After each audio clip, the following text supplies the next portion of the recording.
On ne parlera plus de BOI, Board of Investment, ni d'Enterprise Mauritius, pas plus que de Mauritius Africa Fund ou encore de FSPA, Financial Services Promotion Agency. Ces 4 organismes ont fusionné pour donner le jour à l'EDB, Economic Development Board, qui devra à la fois promouvoir les investissements directs étrangers à Maurice, doper l'export et faciliter les implantations mauriciennes en Afrique.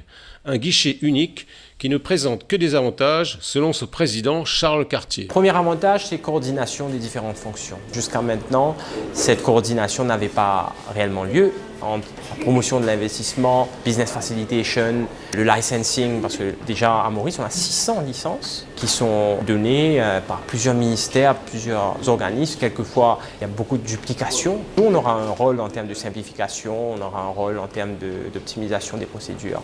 Ça, c'est la première chose. La deuxième chose, c'est en termes de planification long terme.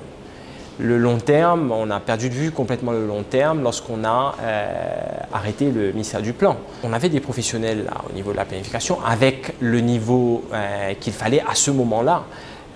Toutes les fonctions de prospective économique, par exemple, auraient pu être intégrées au cours des années à ce ministère, mais il n'existe plus. Ceci étant dit, l'EDB, de toute façon, est un progrès par rapport à un ministère du Plan.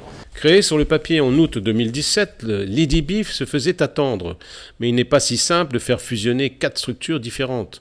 L'organisme s'est doté d'un conseil d'administration qui se veut éclectique, en rassemblant des dirigeants d'entreprise, des scientifiques et des hauts fonctionnaires, pas tous mauriciens. La prochaine étape sera le recrutement de son directeur général suite à un appel à candidature internationale. Son nom devrait être connu fin avril. En attendant, Ken Punusami, ex-patron du BOI, va assurer cette fonction.